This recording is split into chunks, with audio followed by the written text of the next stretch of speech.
Chama eu, chama eu, chama eu, Angola, chama eu.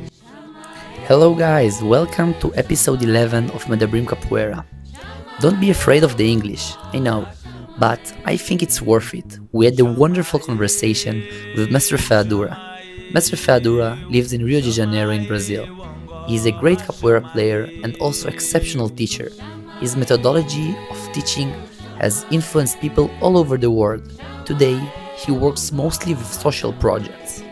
In the conversation with him, we speak about significant moments in his capoeira life and journey.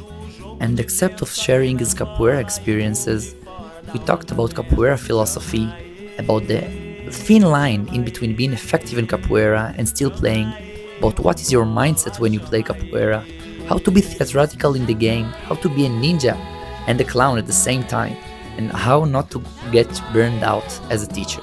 These and many more in the conversation. Enjoy. So, first of all, sorry about I don't know what is your level of your English. My is like a bit shitty. So I hope we express ourselves the same like in Hebrew and people enjoy it.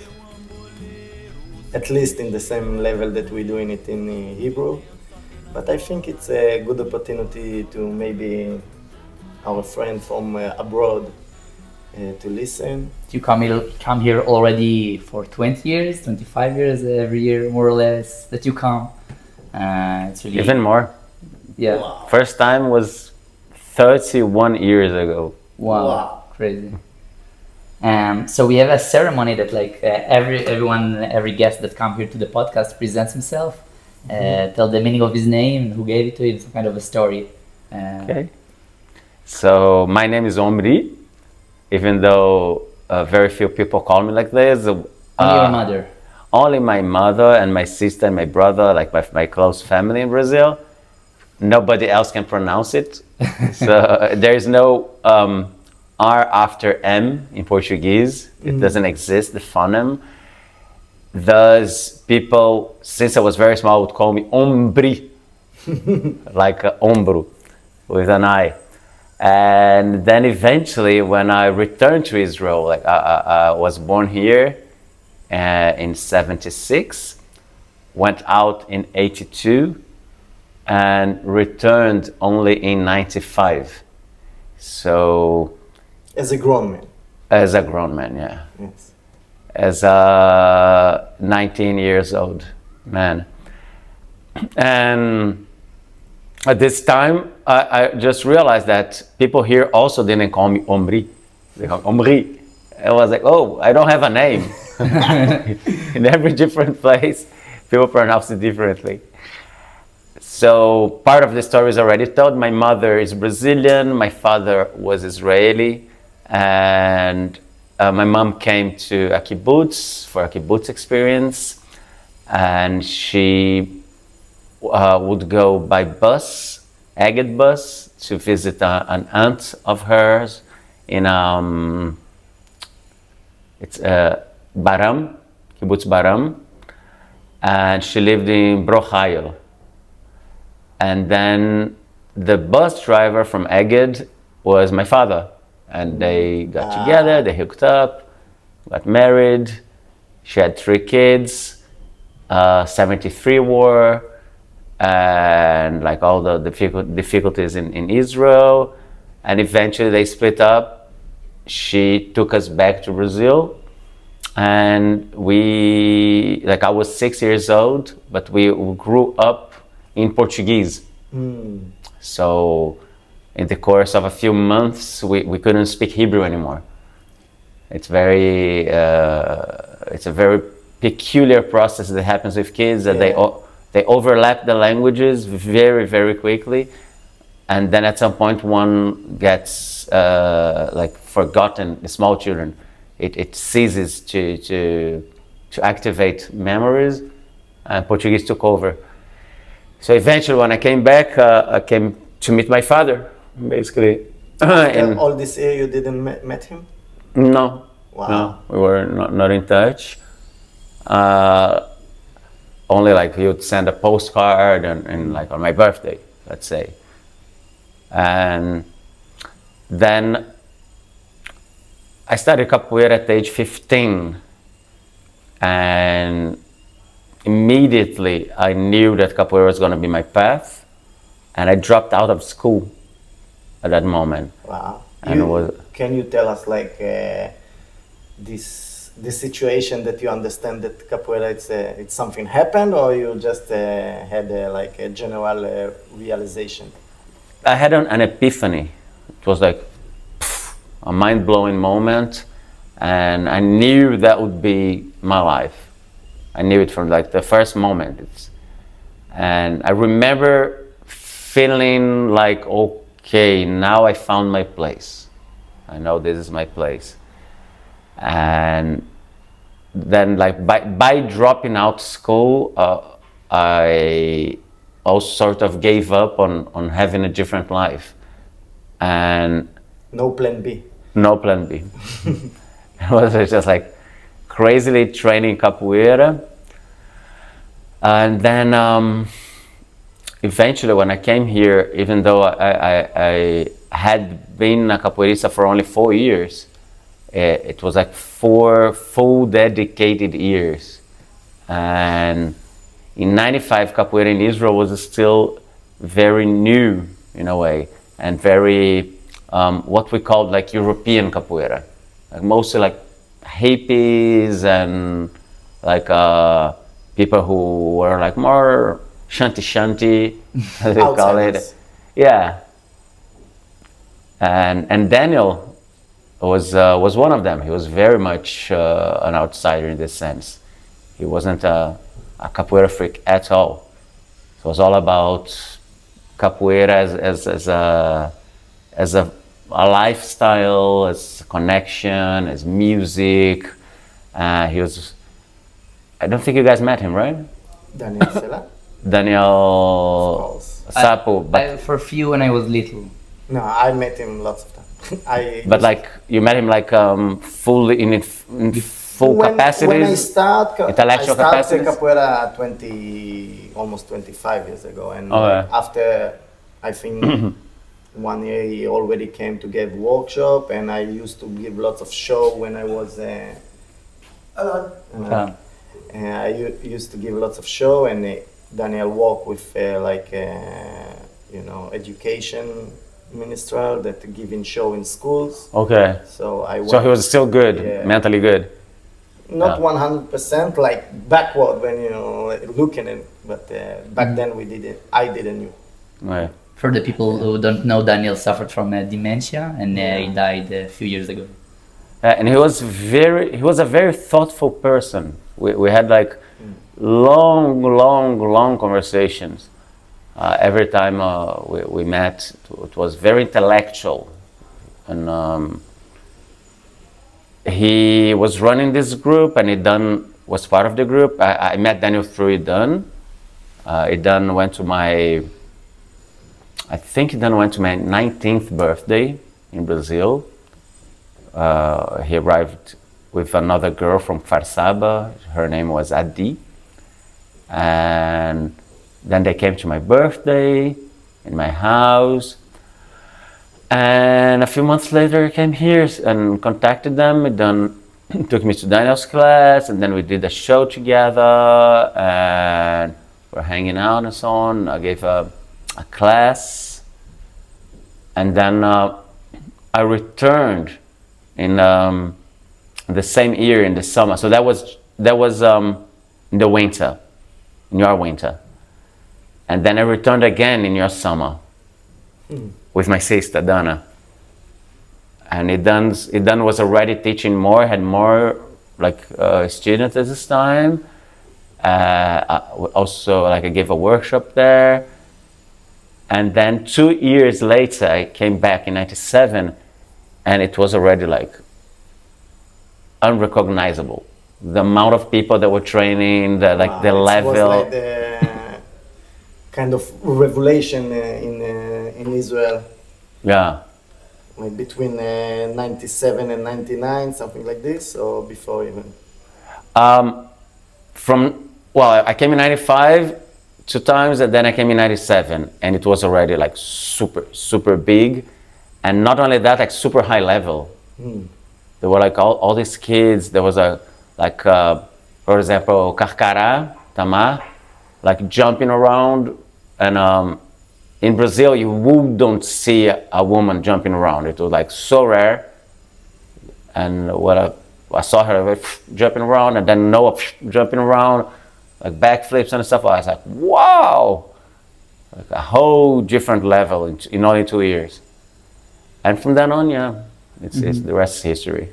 I have a question that I heard in another podcast that I really liked, and you have such a big journey in capoeira that maybe it will not summarize, but give the background of your story. Like the woman in the podcast asking if somebody did a movie about your journey in capoeira, what was the 3 key scene, like what is like the 3 situation that is the most important or most build your, I don't know, personality or your capoeira personality? I think the first one would be arriving in capoeira. And you arrived directly to Mahon? There were like 3 arrivals. There was like, or 4 maybe, I could say. Like the first one was when I was a kid. I remember hearing in school, a fight broke out and people started shouting, capoeira against karate, capoeira against karate. It's like a movie. I close the window because the sound is... And then after some time, I had a fight with the capoeira kid, and he beat the hell out of me. It was like this older kid, like maybe like 3 years, maybe no, he was 3 years older than me. And I remember that he was beating me up and laughing at the same time, and I couldn't reach him. And then a few years later, I met my first, like the person who introduced me to capoeira, who was a guy that worked at the synagogue where I was studying to do bar mitzvah. And we became like super good friends, even though he was like much older. He was an adult already. And probably like, I don't know, 20 years old at the time, 21, and I was 12. But he had the drum, and he showed me the drum, and we went to like Machanot, and he was the instructor, and he like show capoeira moves and take me to the side and do kicks and stuff. I remember that we did a class, and he showed, I don't know if it's Quachada or Armada or like some kick, and immediately, like the first kick that I did, I hit my friend's face, and it was okay, guys. It's enough for the day. First kick and enough to. First kick, enough for the day.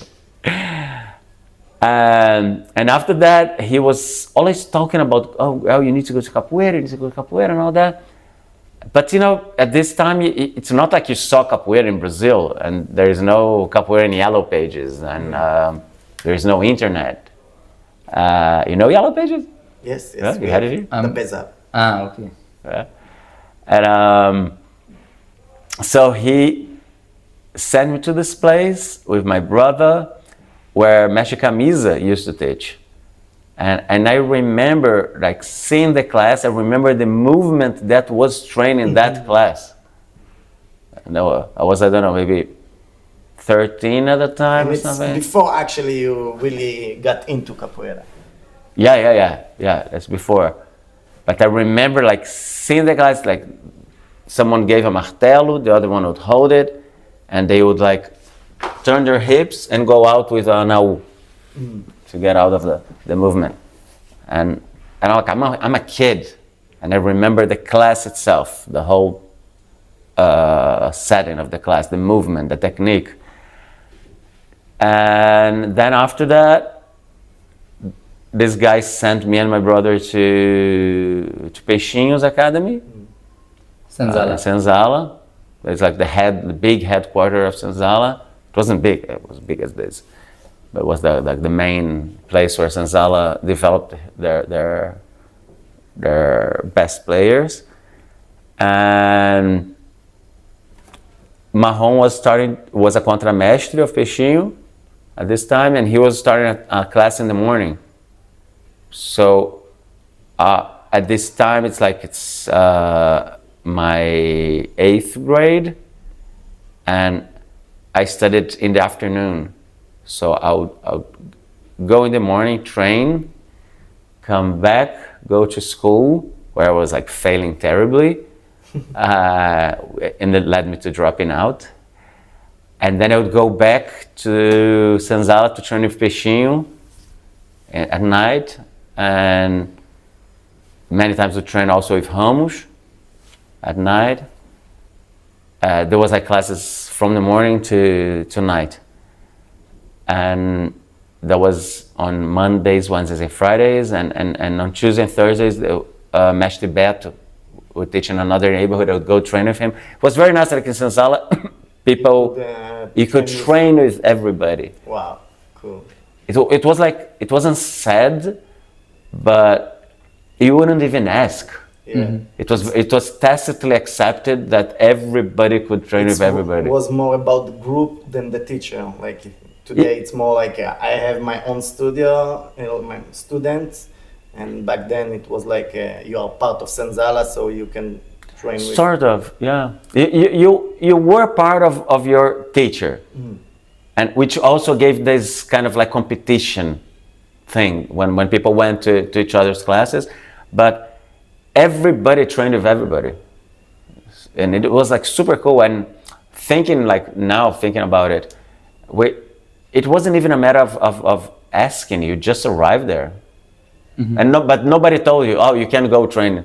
Yeah, you just met the guys, and it was natural. The culture was super open with student going to another teacher. This atmosphere changed after a while. Now you didn't say. What do you think like led to that change? I think we became more professional.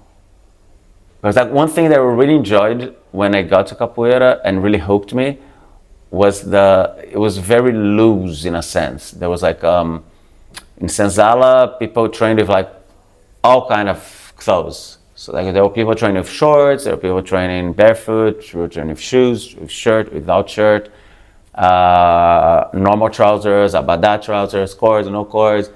And there wasn't a symbol of Senzala this time, and the atmosphere was very relaxed in a sense. For example, we wouldn't call the masters. I never called Peixinho master until I was like an adult, and then I'm talking like 30 years old or something. Yeah, all this part of the being organization was like kind of none. Yeah, it was like people training together and like not something like super organized as a formality, as far as formality goes. Yeah, we will.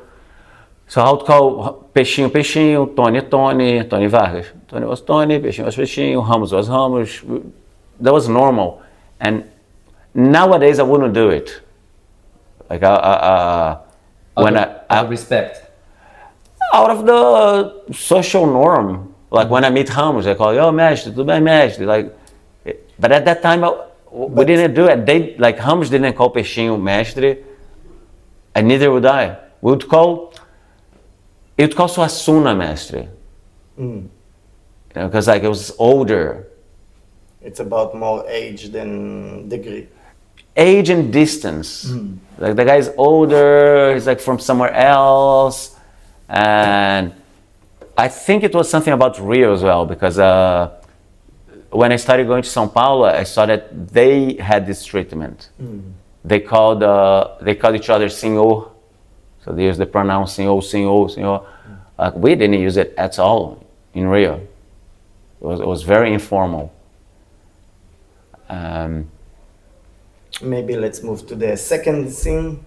Yeah, so like I would say the third scene would be like a mix of this kids seeing capoeira as a fight, camisa, another flash seeing this thing, But the big epiphany is the big scene would be going into Peixinho's Academy first day and going out, having like a mind-blowing experience there. The second scene, maybe teaching children. When you start? 95. I started teaching kindergarten. So I started with very, very small, tiny kids, like 2, 3, 4-year-olds. And at that time, there wasn't a culture yet in Brazil. People didn't do it. So I had to really test and make a lot of mistakes, try and error to learn. But very soon I had like over 100 students very, very quickly. In a matter of months, I had a lot of schools and way over 100 students. At some point, I don't know, maybe 200 students, 250 students, I don't remember. But there was like a lot of schools with a lot of kids. And people in Rio was open to do capoeira in kindergarten? At this moment, it started. It started, yeah, but you was, sorry. But you was the pioneer of this. One of them. Yeah, I was one of the pioneers. With small children, with very, very tiny small children, maybe I was a pioneer. Yeah. Maybe. Maybe other people are doing it somewhere, but I don't know. I don't know of any other person who was teaching 1-year-olds when I began. You know, I don't know if people run from it, but in Israel, like, I think, as I see it, like the capoeira teachers are more into teenage and adults. Like this is kind of the main dish if you are a capoeira teacher. What led you, go for small kids? Like for us, let's say, my opinion, like this kind of age, it's like your job in capoeira. You do small kids, it's very profit, let's say, like. And how you don't get burnout out of it, Yeah. teaching all day and then training, like have the energy No, to still have energy to train yourself or do Yeah. capoeira. and maybe what led you to choose small kids, like, and not teenager and adult. It's more about like the, let's say, artistic part of capoeira, or more like real capoeira as you like to do as a capoeirista. It's what fell on my lap, mainly. It was nothing planned, and I mean, think about it. You're a 15-year-old kid. You choose capoeira as your life. You have no reference of people who are making money of capoeira. Like nobody's making money of capoeira. So even those guys who I'm telling you about. So for Mestre Ramos, at this time, he was a bodyguard, like a security guard in a store. And Mestre Feijão was street selling. Like nobody had like their main job is capoeira. They could have it as a main job, but they weren't making money. So they were living like 6 people in a small apartment, hardly making a living, and teaching all day. Yeah, or you had some cash from your family, and you could do it. And even the most successful people, like Mestre Camisa, for example, he wasn't rich. Like, and it's not like he's a millionaire now. Yeah, he's well off. And he was the biggest one by far. Yeah. by far the biggest. And it's not like he was like super rich at that time. Not at all. So it's you're going into this profession and you don't have a perspective of making like real money. And then I used to sell trousers. I used to sell berimbau case. I made a berimbau case. I would go to classes with trousers. So like before the class, I would put them, hang them. I would go to events with trousers, with t-shirts, with so like I could sell stuff, make some money, and come back. I came to Israel, and as I told you, like in '97, I had about like 100 trousers, and I was carrying them around Europe. Imagine how much weight that is. You should carry 100 trousers. I think I had more than 100 when I arrived in Europe. So when I started teaching the children, it's like it was an opportunity, a professional opportunity. And differently from here, you have like three main differences. Like here you teach in studios, your own studios, and the parents bring the kids to capoeira. In Brazil, mostly we teach in schools. So you don't even see the parents. Yeah. The kids are there, it's an extracurricular activity, and the kids do capoeira as part of their education, yeah. Extracurricular, most of the times. The second difference is that here you get to have older kids and teenagers, and so they stay with you, let's say, from age 4, and then they go to age 9, and they become teenagers, they become adults, do tsava, come back to capoeira. Hopefully. Yeah, in Israel we have this kind of... it's a pyramid, not like to start with a big amount. Yeah. In Brazil, it's like you teach at schools, very tiny little children. After the age of 6, they leave, they go to a big school. In the big schools, they have 100 different activities. They usually don't do capoeira, they do football. Football is like super popular, of course. You can imagine. And they go into more specialized activities around the age of 7. And even the ones who remain, they will be doing it at school as part of the school program. It's not, you don't see like Academy of Capoeira that teaching 7 years old. Very rarely. Very, very, very rarely. You think that also people cannot afford this kind of activity? I think it's more, it's cultural. It's cultural. Capoeira is like it gets more attention in the big cities, and it gives more money. Like you can make more of a living with capoeira in the big cities. And in the big cities, the parents, they don't have the money, the time, the transportation means to leave their jobs, pick up their kids, go to capoeira, wait for an hour. Parents are working like crazy. Like here I see like so many parents like going to Idans and they're waiting. I'm like, in Brazil, like, my kids, for example, the little ones, most of them, the parents leave them at 7 a.m. and take them at 5 p.m. Yeah, but in Israel it's not 7:30 and 4.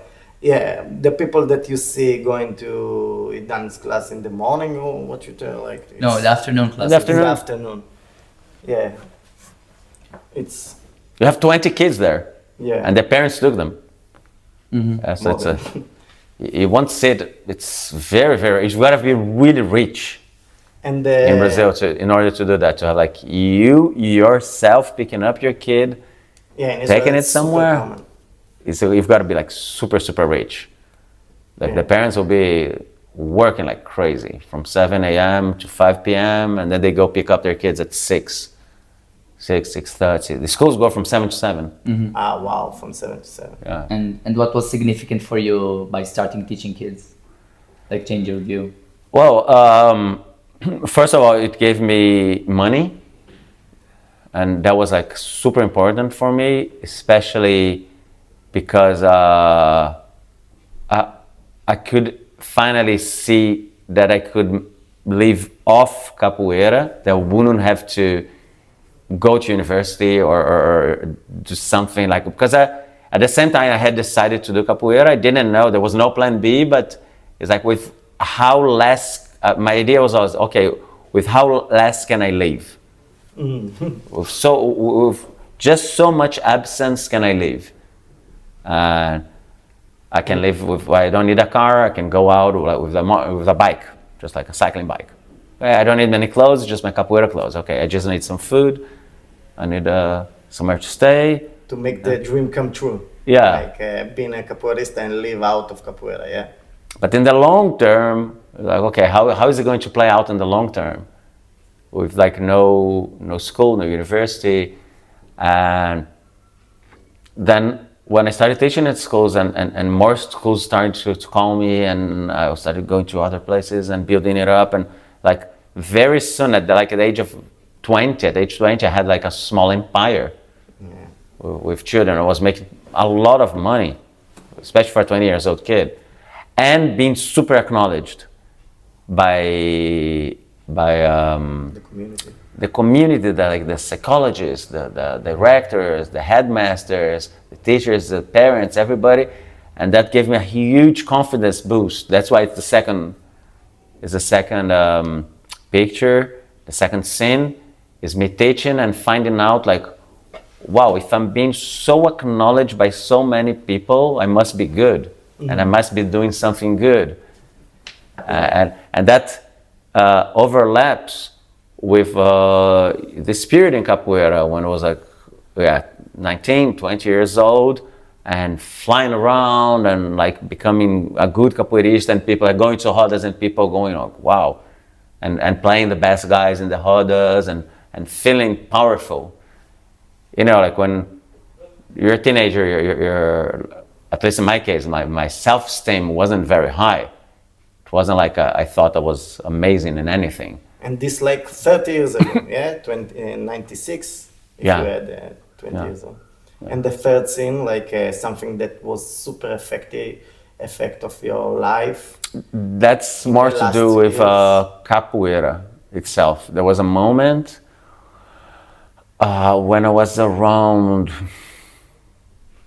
I would say 30 or 30 something, when I had a second moment of a second epiphany, and that happened through music and dance in the game of capoeira. I started like feeling that my movements were super good. Like I could do all the acrobatics and all the kicks, and then I was already like doing capoeira Angola for a long time, and I also got this transition when capoeira Angola wasn't popular and wasn't even known, and I began playing very well, and as I was going all around, it gave me a huge head start, because you're playing with people who do like echada armada. That's like their pattern, and you're doing rasteira. You learn how to do rasteira. You just put everybody down. Yeah. Like you felt your development was a bit before the other people. Like back then. Oh yeah. It was like you're just like, okay, if we're going to play, as long as there's no like I don't know, ponteira, galopante, and throwing with your head on the floor, which was very common when I was younger. And at this moment it's changing. So you need to overlap it with like what was going on in capoeira. So when I started capoeira, it was like super violent. And in the course of a few years, and it was, as I told you, wasn't very professional. And in the course of a few years, it became super professional. So me being able to live off capoeira wasn't a unique event.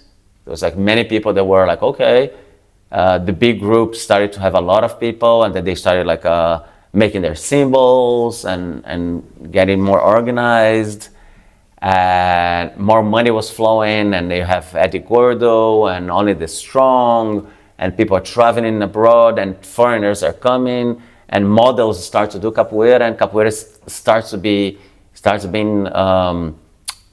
screened on TV, on Brazilian TV, and like the soap operas and the movies. And you already been like 20 years in capoeira, something like this, yeah? No, that's my beginning. Your beginning. Yeah, that's like, that thing sort of started around 95.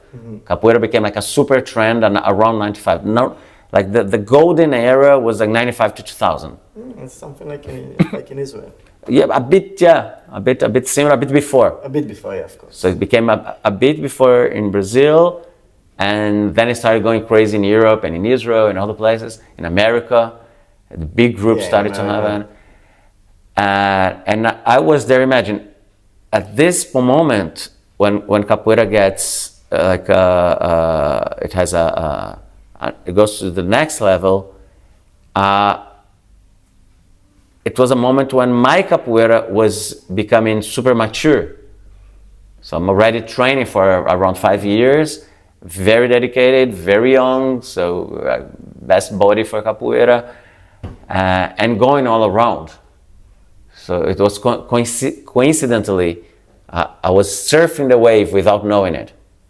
I was like the right moment, right spot, and when the market opened, I was there. And I had the abilities to work with capoeira. So, Could you please, sir? So like the next moment would be at this time when I was already like 30 something, and then I'm already mature, and I've already made my living, and I got like my self-esteem organized, and acknowledged in capoeira in general, and playing like the best players, but I felt that there was something missing in my game that couldn't be solved with more movement, with more technique, with more strength, with more something inner. There was something more subtle that was missing, and it came through dancing and music. I got to the point where I switched something, and I remember training a lot by myself at home, putting let's say Bob Marley music or other things. Okay, I'm gonna play to this music, and just training this, just connecting with that, and all of a sudden, I started playing capoeira the way I play now. So I was okay, now I'm getting it, and the technique went to second place.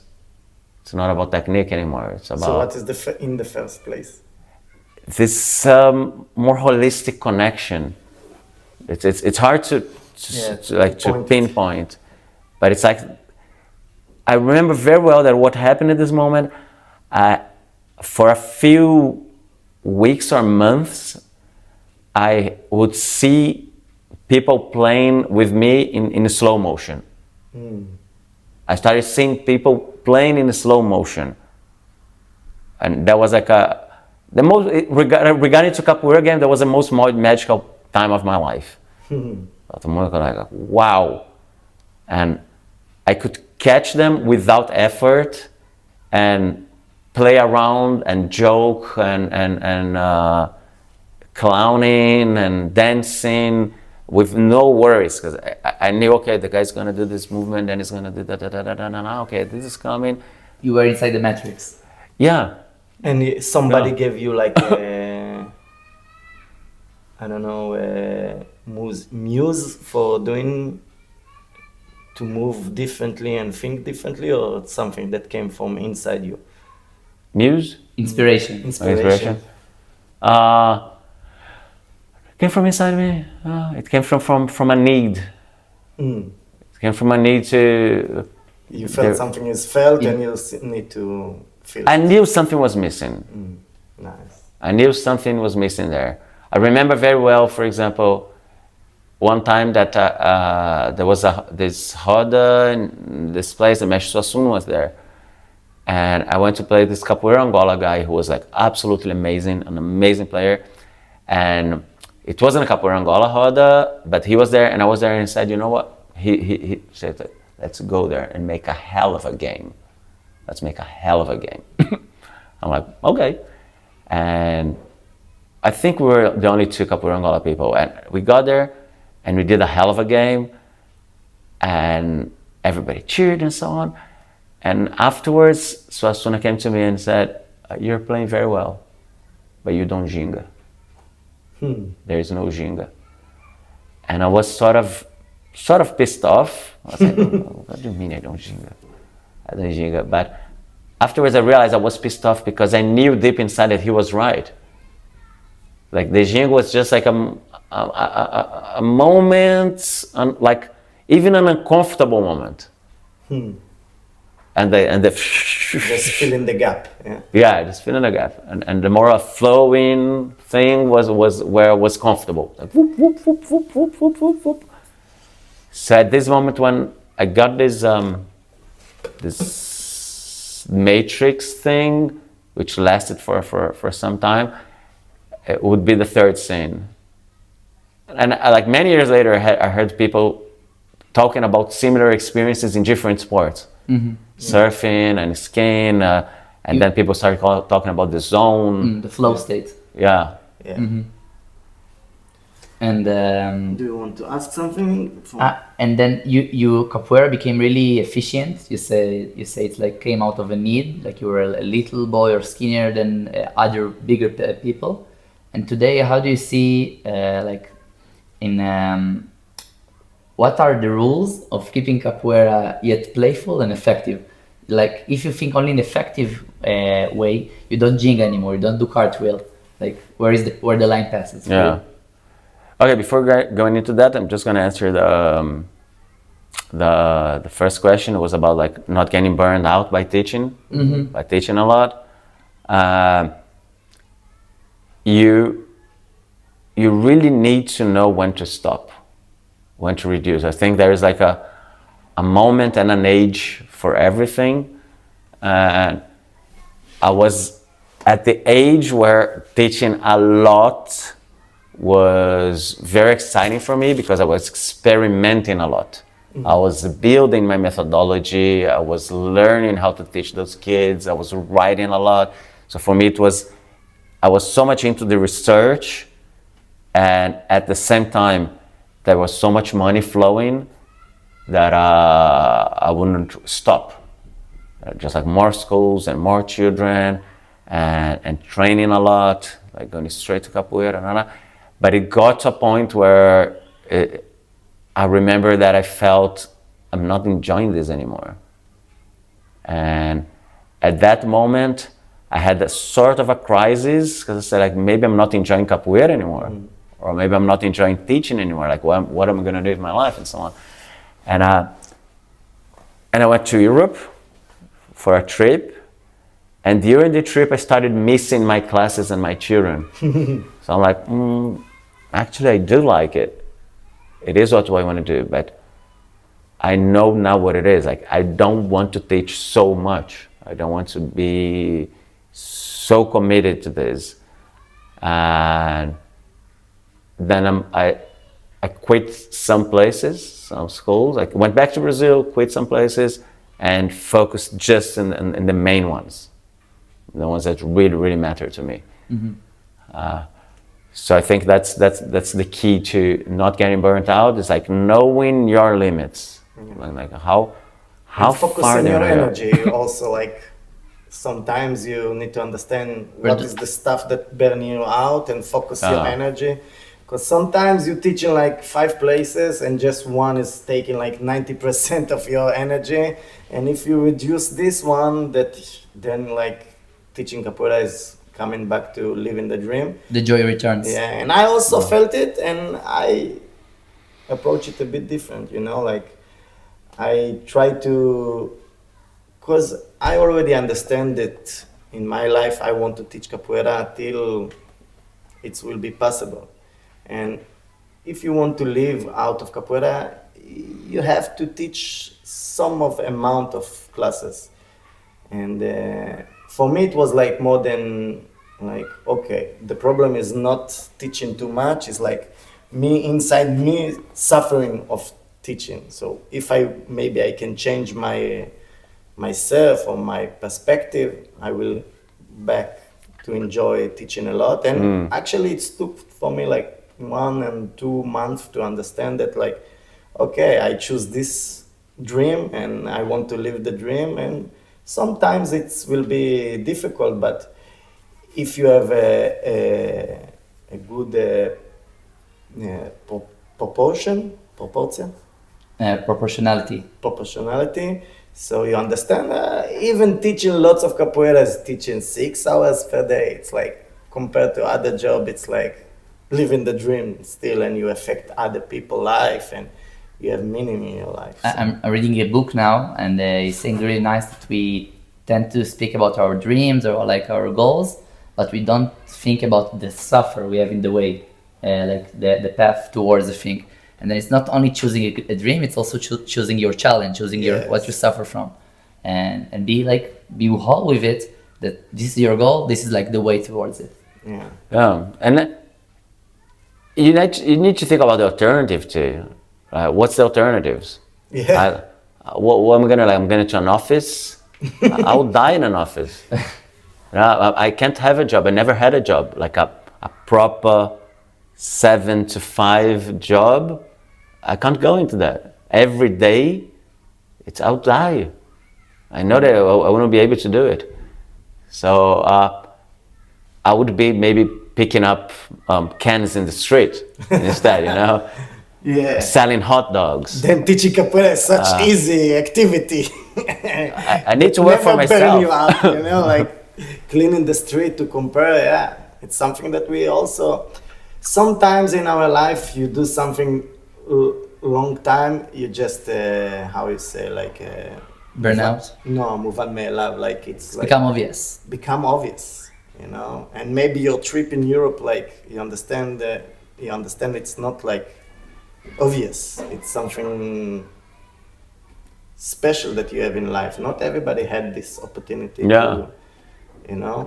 It's very, very, very special. It's still like up to now. I'm here and we were yesterday at the barbecue talking about like the trips and so on. You travel and you go here and there. I'm like, I went to 12 different beds in 20 days. Yeah. Wow.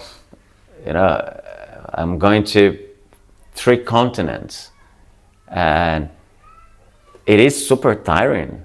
Yeah. It is super tiring. You get out of the routine and all that, but at the same time, why wouldn't I do it? It's such a bless. It's such a blessing that you have the opportunity of knowing people and they want you to come and they are happy when you come. It's not obvious at all that people would be happy to see you. And it's crazy anywhere. It's crazy experience to, I have a few opportunity to go abroad and teach capoeira, and I think for me it's the peak of somebody buying you a ticket to other place and even pay you, and you do what you like, and exactly. And people super happy to see you. It's also and acknowledge you, as you said before, that it's very important in our journey in life to be acknowledged. There are millions of capoeira people, millions all around. And you've been chosen to do it. It's like, it's a bless. So I'm super grateful.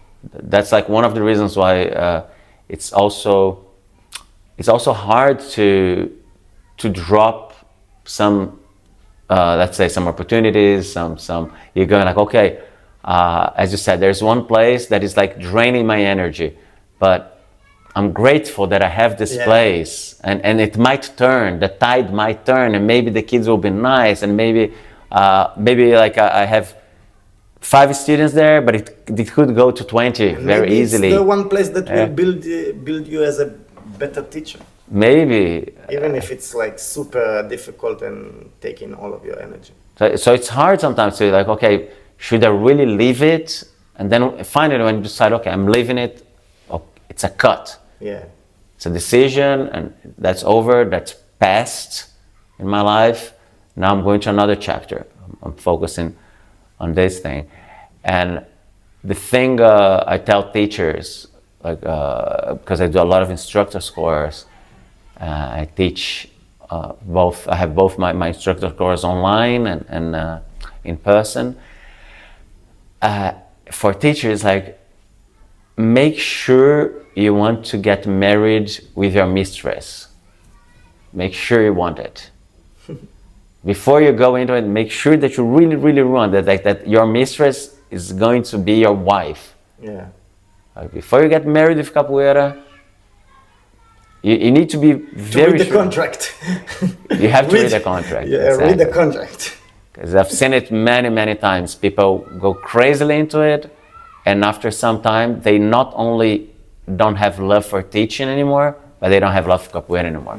So they lose both their dream, their job, and their hobby. And what really sad. what keep you, let's say, wake up?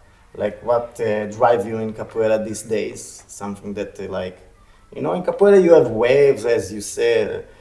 Like one wave of you was to research this teaching small kids, and so what is the wave of driving you in capoeira these days?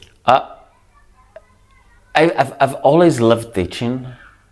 Like teaching for me, it's a big part of it, and capoeira, because it has like so many things to study. Like I went into martial art research, and I went into dancing research and music research and teaching methods research, psychology, and like all these different places. I think that's the reason why I stay in capoeira. And like I've been very, very obsessively focused on certain things. So like you guys, but especially you, because I know your sister like very little. What's the age difference between you guys? 10 years. 10 years? I'm 24, you're 36. Yeah. 12.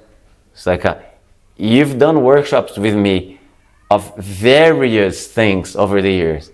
Yeah. And those various things were the things that I was interested at that moment.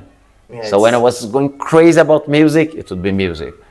When I was crazy about dancing, it would be dancing. When I was crazy about martial art, martial art. It's nice that you are like a big part of capoeira in Israel, but we are also could see your journey in capoeira. Yeah, It's very much. nice to see your development in capoeira by teaching us. Yeah, totally. So it's a nice conclusion to see that, like, while you keep researching a thing, you keep being obsessed towards a thing, you keep you stay curious about it. It's like motivates you to keep going on.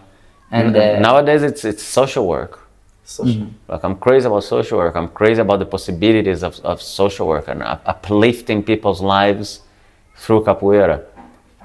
Can you give us example like of situation that feel you like make you feel very good, of like changing life you're talking about? Social, Yeah, like the effect you have on people. My project in the favela in Rio. It's enlightening for me to see that things that I thought when I was very young, like, okay, what if we had a capoeira-based school? People came, like these guys that I'm seeing here next to me, who had like a similar journey to mine, but didn't have the base that I had. So let's say they dropped out of school, but when I dropped out of school, first of all, I had a lot of culture. I was very educated. I used to read like crazy amounts of books as a kid, as a small kid. And at age 16, I moved to England, and that's like another story. But like I was there for a year and I learned English, so that's like completely changed my life and my possibilities. And somehow I knew how to be an entrepreneur and how to make money and how to lead people and how to build a methodology. So you had all these like the pedagogical and the human resources and the operational and the financial, the social media. You have the institutional aspects of a professional capoeirista, and it all like came down to understanding that living off capoeira is not just teaching and playing and doing the basic, like the core of capoeira. You need to have this skill set. Otherwise, what happened with these guys is that they would grow and fall. Many of them. Don't have a good institution, basic, like. Yeah, like, okay, the guy traveled all around the world, but never learned a language, not only he never learned the language, he never understood the culture. So like you'd bring him to Israel, but he would have no idea what Israel is, where it is in the map, what's the culture, what's going on here. There is a lack of understanding of the world. Then the guy makes money, like thousands of dollars sometimes when they're very good. And that lasts for a certain moment. And the guy doesn't have the vision to say, okay, this is going to last for a certain moment. It's going to end. Because everything is cycles in life. And saving money and investing and so on. And so all this, it has to do with education. And I was thinking about that since I was very young. Okay, why do we have capoeira for our kids in private schools, but we don't have it in the public school system? Why is it in the favelas that kids do capoeira, but then when they get really, really, really good, they need to leave and go to work in underemployment? And sometimes like drug dealing, you see guys that were super good capoeiristas, super good as kids, and that's just went drug dealing or becoming criminals in gangs. So yeah, when I founded my house, when I built my house in the favela and I moved there, I had this vision. And now when I see our kids or like teenagers very quickly, by doing the course, by studying not only capoeira but all the other stuff that we teach them, they are professionals. They're living off capoeira, they're teaching in the school system, in the public school system, they're making money with it, traveling around, and they're not even capoeiristas yet. Most of them, they're not even ripe. My dream is to send them over here for a while, so they get here and see, okay, oh, so this is like being a teenage capoeirista is this. Mm-hmm. Training like crazy, going to the hut every Friday or Saturday and being obsessed with it. Connect for this, I had some question. Can I have that question about the effectiveness? Yeah, We start class. Totally. I think like you need to surround yourself with like-minded people. So when I started capoeira, there was this thought of you need to be able to play with everybody, anyone, no matter what. And if someone comes to your roda, they're going to play, no matter what. And of course, it led to a lot of violence, obviously. And I don't think like that at all. You know, I think, oh, man, I just want to be with like-minded people. I don't want to go into craziness and like full-out violence. Mm-hmm. So there's a tacit understanding that nobody wants to hurt the opponent intentionally or by recklessness. We're playing together. We might hurt each other. That might happen. It happens. But it's not out of recklessness. It's not out of negligence. It's not negligence. Negligence, it's like, I know that I shouldn't drink and drive. I know it, but I will do it anyway. It's like you're neglecting the rules that you know, and you're intentionally neglecting it. So I'm gonna kick for example, yesterday I was playing with Pinto, and I got to a position where I could kick fast, and I told him, get down, and he got down and then I kicked. Mm-hmm. So it's like, if I just kicked, there is like a huge chance he would go out because he's a good capoeirista. A huge chance he would go out, or he would take me down, or do something. But there is a considerable chance that I would just kick his ribs and maybe break his ribs and my foot at the same time. So why do it? You know, why do it? To me, that's the point. You've got to play with like-minded people, and then it needs to be as dangerous as it can be, and that's very subjective. So I'm like, line. I'm the kind of guy that I think I will die trying to do rasteiras in the game. But you would want, but still in this kind of, borderline that you don't want to hurt the other person. I don't want to hurt the other person. If it's, that's why I wouldn't do tesouras. I'm gonna die doing rasteiras, but I don't allow tesouras. Even though I love seeing them, I think it's beautiful, but I'm like, nah, I've seen enough. Yeah. I've seen enough of accidents. No. It's for me. It's banned. It's But a banned it's movement. still part of, I'm super, agree with what you're saying. I used to think that, I want to be professional capoeirista, I need to handle all kind of capoeirista. These days, I understand that 99.9999 of the game that I'm going to play, it's with my friends, I'm not going to, put 1 year for my life, just one game that with a guy that I don't even know from Brazil or from other country. But still, capoeira is a physical activity, and it's getting hurt. It's also part of, Yeah. So there's also a saying subject. that of course, my teacher also always saying I hope people enter the door healthy and go out healthier, But still, we need to acknowledge that getting hurt and injured is part of any physical activity. And capoeira, it's also dangerous. So that would be the fine line, what, and each person sort of defines it somewhere. So when this thing with tesouras, for example, it's a place where I disagree with a lot of my friends. And I started thinking about it after Idan forbid it here. I didn't know. The first person I heard that forbid tesouras was here in Idan. And then I started researching. I found out, okay, it's prohibited in judo, it's prohibited in jiu-jitsu.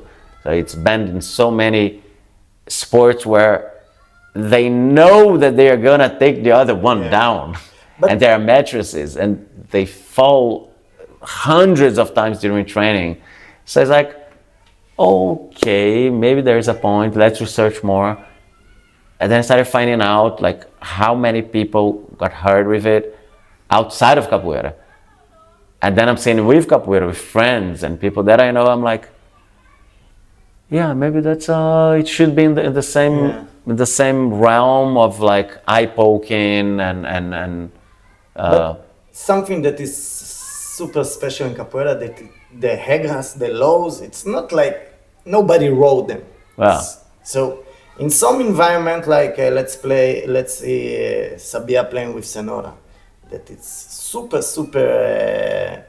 high level capoeirista that also train lots together, and their game is more not combinado, Connected. משותף, Compartilhado. Yeah. Shared, something like that. So in this kind of an environment that we are also acknowledge complexity in capoeira than simplicity. So tesoura, it's okay. You understand? Yeah, again, it's to each one to define the line. But if you, as you say, if you are doing the research, compared to how many people doing tesoura for how many people got injured in tesoura, it's super high. Yeah. It's at the same time it's super high, but then you have the I'm playing devil's advocate. If you get a mealu in the head, you get injured too. Many people broke their arm from the most common banda we do every day. I think it's the values that stand behind the movement and what the people, what is the ideology that the leader of the group leads. And if it's responsibility and keeping the other partner safe, then tesoura might be allowed. But when, for example, you're Hoda in Friday, a lot of people come from outside, you cannot control what everyone thinks, and then it's more complicated. And then it goes again to this place like, well, where is the line? Like, okay, you allow rasteiras, but you don't allow rasteiras to everybody. Mm-hmm. Yeah, like if or a certain kind of rasteira. Yeah, it's, as a group, it's a complicated. At the end, like it's because capoeira. Okay, it's like in jiu-jitsu. You have the federations, and each federation has the rules. And some rules like white belts cannot do this, that, and the other. Only blue belts, and then blue belts cannot do the other thing. Then at this level, only black belts can do, and some things not even black belts can do. And then you go to another federation. It's like, man, it's since white belt is like free for all. But I think the basic of it, that I just heard the end of the workshop that you gave for the guys, and you said like the most important thing that I think about it is not getting hurt. And I think in Israel we change it. The most important thing is don't hurt the other person. You understand? And then when you change the value inside the game, it's open a different stuff that you can or can't do. Yeah. And like if I 100% prefer to get hurt than to, to hurt other people. And the capoeira of Israel is based on it. I don't know if that's true. If you think like you're gonna play with someone who is not from Israel, but we always play like this is the main thing that is the different between the Israeli capoeira and the Brazilian. The chance that I will play with somebody new in Israel, it's like one game of 100. Yeah, but like the idea that I'm giving you is if you're playing with someone who you think is a real threat to you, to your physical integrity, you're gonna switch. You're gonna say, man, like my first priority is not getting hurt. Maybe this day I will stop the game, man. Maybe this is the resource. Yeah, shake hands, bye, or not even going in. Yeah, not going in even. These days, if somebody intentionally want me to get hurt, so why should you play? Fuck you, man. You go and hurt yourself and other people. It's not my way of seeing capoeira. As our teacher teach us to, capoeira should make you more healthier, not to set the deal between you two. Yeah, it's not about this. I used to think that I need to handle this situation. These days, I'm okay. Totally. It's so I think that's like an endless discussion, but mainly I would say you need to surround yourself with like-minded people. So if you're into fighting, okay, guys, when we go into this training or into this roda, I'm not going to stop, and you are not going to stop. If one of us gets hurt, we've signed a waiver. Yeah, we knew about it. So I'm kicking you in the face, and you're kicking me in the face. It's like when you go to a kickboxing fight. Yeah, it's not like. Or an MMA fight. It's not like I want to kill you, but killing you, it's a part of the deal. And I won't be so sorry if I kill you, because we both know. And if you handicap me, I also knew. So you're trying, it's like John Jones, when people complain about him doing like oblique kicks to the knees. But it's his argument was, well, if someone is trying to give you a concussion and you're gonna, like your capacity to articulate words is going to subside because of those kicks and punches in your brain, I think breaking their knees is a good trade-off. Mm-hmm. Yeah, it is still friends. I would like to have another question. Yes. You have also something I would like to ask after? No, go ahead. I think another thing that really characterizes your game is the theatrical aspect. Like being funny, mexer com o ódio, the audience, like being part of the. It's not only entertaining yourself. You speak about entertaining the entire roda. Yeah.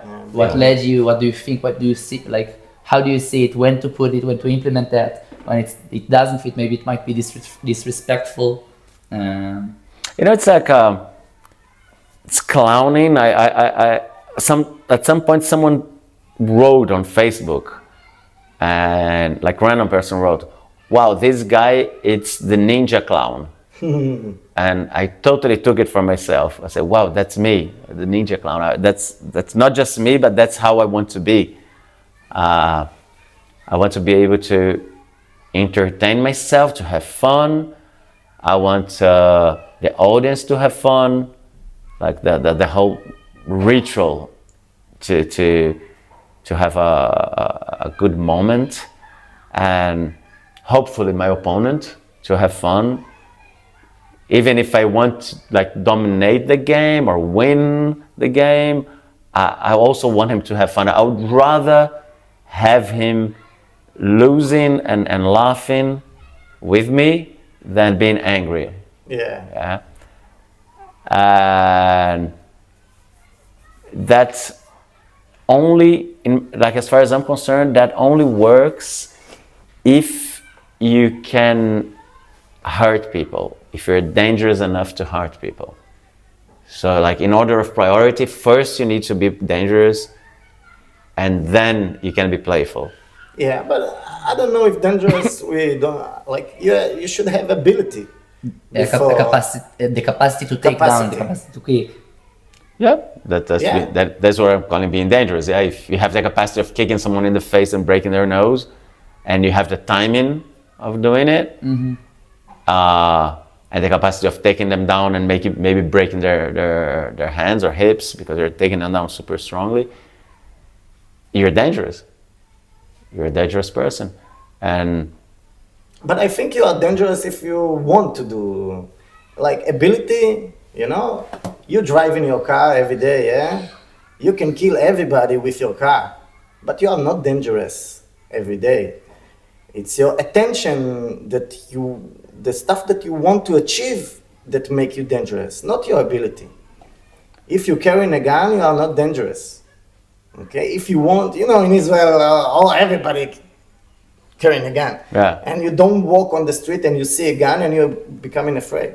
But if somebody, you know, in an Israeli situation, screaming Allahu Akbar and then holding the gun, everybody will, you know, so about being like a bit unpolitically correct, but you understand. Like, yeah, but at the same time, think about it. You are not afraid of what you're saying, you're not afraid of your brothers in arms. Yeah, I'm You're not afraid of your brothers in arms. the ability of people. I'm afraid from the intention of people. You understand? It's intention plus ability, because you might have the... Yeah. Like, imagine, you have Israel, you're surrounded by your tribe, and they are armed, and you feel safe because they are armed. But the very reason you feel that you're safe because they are armed is because you feel safe for them being dangerous. Like if an external danger comes in... It's not like a parallel for the capoeira situation, because like me playing with you, like, okay, we are both capable of kicking each other in the face, yeah, let's say. Yeah. If my value in capoeira is like keeping you healthy, and your value is being the best capoeirista in the world no matter what, you are the dangerous. And we have the same ability. So the ability is not what makes... We don't have the same ability. Okay, you're right. Like the mental ability, it's also super important. And this what make people dangerous. Like we talked about it in other chapter that I play with Shikoch. And it's not about the ability of being more technical. He will always take a further step than I will take, you understand? And this what make people dangerous, not the ability of them kicking in the face, the ability of them choosing to hurt you. So that's a mix-up. It's different. It's not a physical ability, what you're saying, it's not a physical ability, but it's a toolkit. Yeah, and it depends on if you are willing, if your opponent is willing to go way farther than you're willing to go just that far, and your opponent is willing to go farther, you don't have that weapon in your toolkit. Yeah. So you're not equally dangerous. And that's what I mean. Even though you have the physical ability, I prefer not to be equal danger as other people. Yeah. Yeah. This is my value in capoeira. It is a possibility, but when we are playing, so as you said, we are both equally capable of hitting each other. Yeah. Just by the fact that I know that you can hurt me, and I have it in the back of my hand. Okay, his legs are super fast. He knows how to kick. He knows how to use his whole body. He has a head, has knees, has elbows, has hands, fingers, and every single part of his can hurt me. It changes my mindset completely from playing with someone who is like, this guy, even though he trained, he's a trained capoeirista, but he's a sheep. He's not a lion. He's a sheep. His personality is the personality of a sheep. His capoeira game is still a capoeira game of a sheep. He won't, even if he wants to, he doesn't have the skill to hurt me. Okay, this is different. And that changes completely my mindset. But also, I Like see... you're not playing. I'm gonna take it like a step further up. When I'm playing Mestre King, for example, in that famous game that I'm playing Mestre King, there is not 1 second in my mind that I think I can actually face him.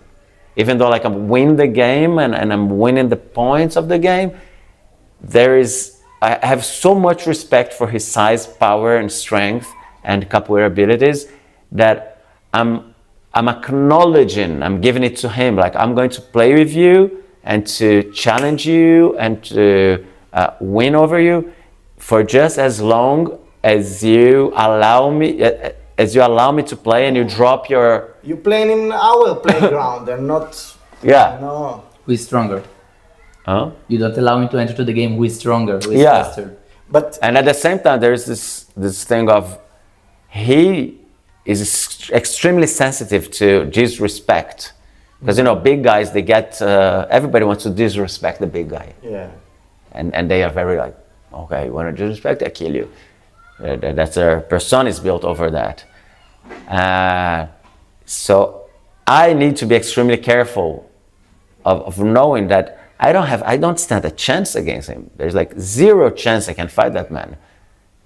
And for him, it's a completely different game than if he's facing someone his size and his strength, who he knows, okay, this guy can hurt me. This guy is capable of hurt. Like it's not like I can concede some of my powers. And I think going back to your question, it's first you need to be as dangerous as possible. So you need to have the physical abilities to hurt.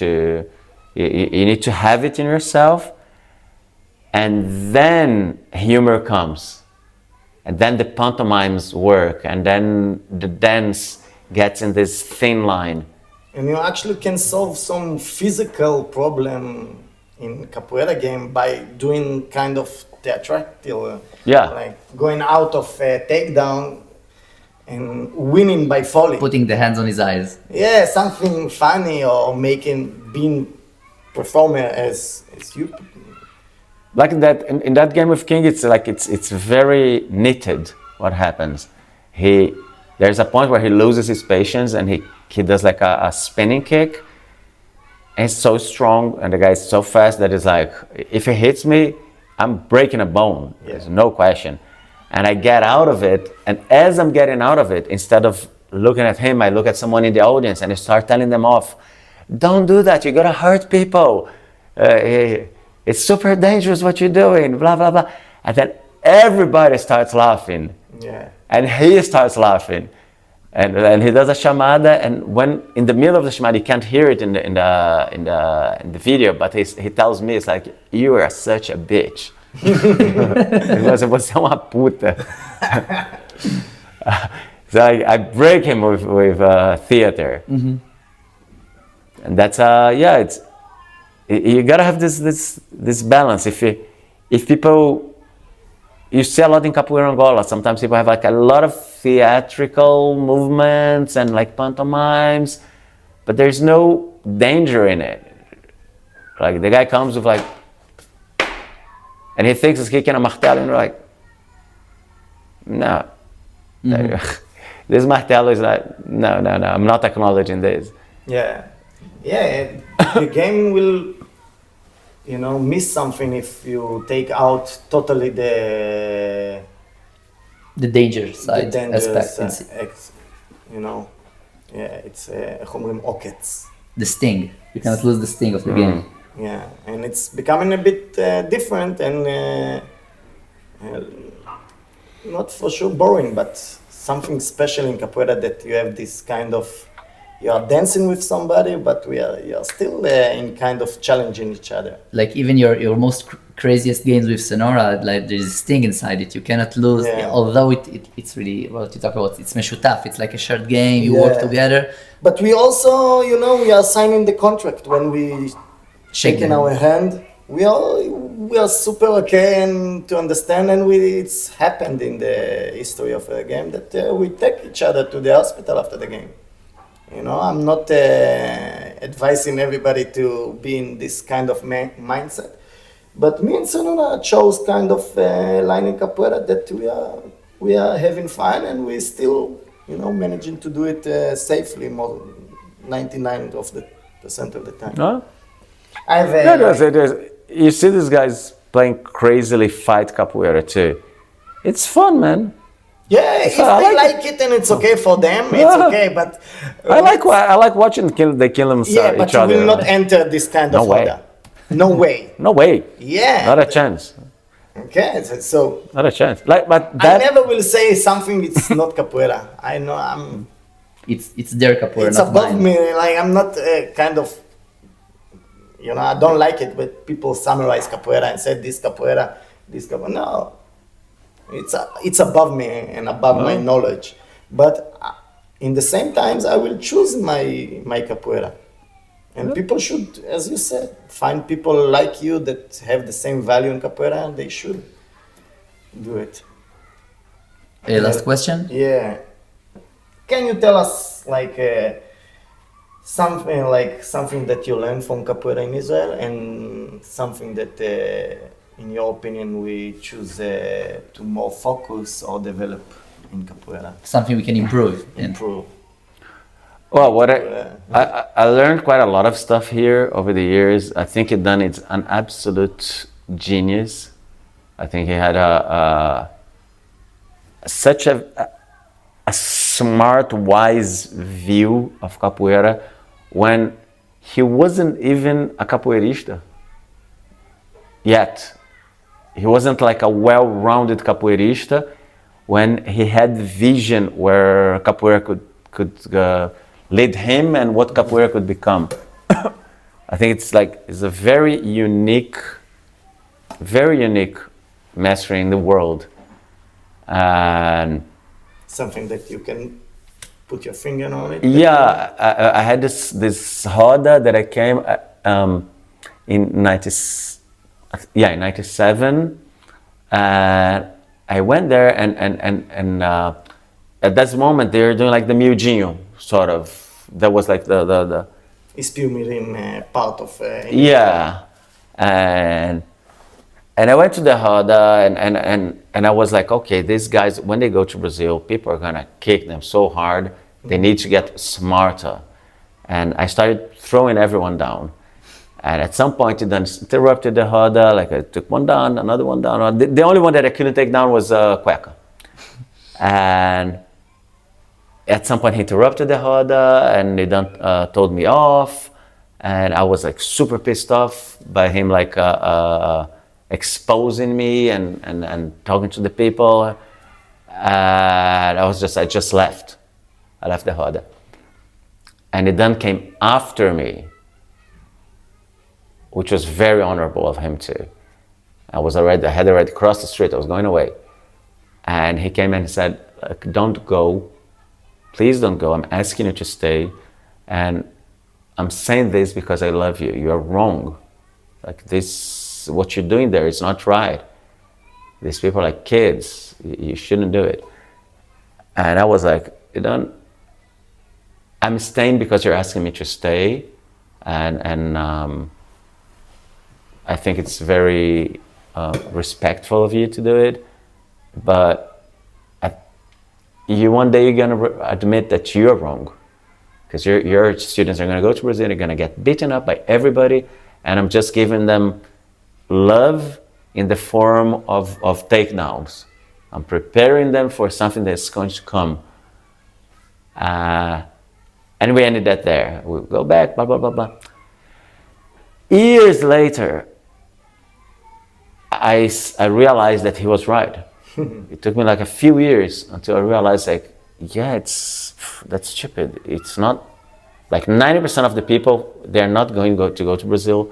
They're not going to fight anybody. If they arrive to a hut, then people are actually trying to hurt them. They will stop capoeira, say, okay, that's not for me, that's not what I came for. And it does work, is doing super well with like hundreds of people, thousands of people training, while the people who think with this mentality of, no, we need to be prepared, blah, blah, blah, blah, you have like half a dozen warriors, but that's all you have. But still, as you see it, after the years, the capoeiristas in Israel also was unprepared to Capoeira Brazil? No. It was prepared in the end, like it was. Over the years, I understood what was happening. You have a lot of people who just want to stay in Israel, play capoeira in Israel, have fun in Israel, and play this kind of capoeira. Eventually, when they go to Brazil, they just want to go like tourism and some capoeira places where they're going to be welcomed and beloved and treated well, and go back to Israel and not even do capoeira much. They're going to be like, take it easy, people. And you have an elite. So out of 100 people, maybe you have one guy that's like, I want to play everybody. I want to go crazy. I want to go to Brazil. I want to be able to be prepared for that, blah, blah, blah. And then if you have 1 in every 100, you have 10 in 1,000. But if you have 5,000 students, like you don't have at the time, you have like 50 crazy guys playing capoeira. Mm-hmm. And then, again, you go to the people who have this very strong mentality about like defense. They still live half a dozen. So here you have 50 and here you have 6. Yeah. So using the same methodology, you got to a very good place. Points. Yeah. And so that's something I learned here. That's something I learned David Dunn, and I really praise him for that and acknowledge him for that. I think the whole world does. Yeah, actually, it's funny, but I think Dan mentality in capoeira changed capoeira all over the world. Maybe we are Israeli, so we like our angle of seeing the opportunities like more pro Dan, you know. But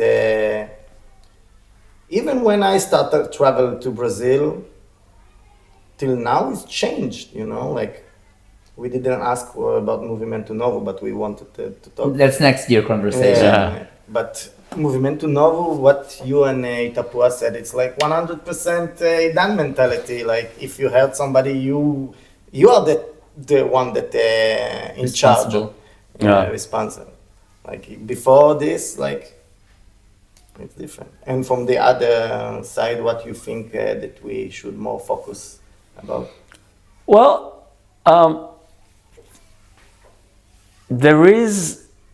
That's like personal, yeah? There is something that I noticed, I think, decades ago and still valid.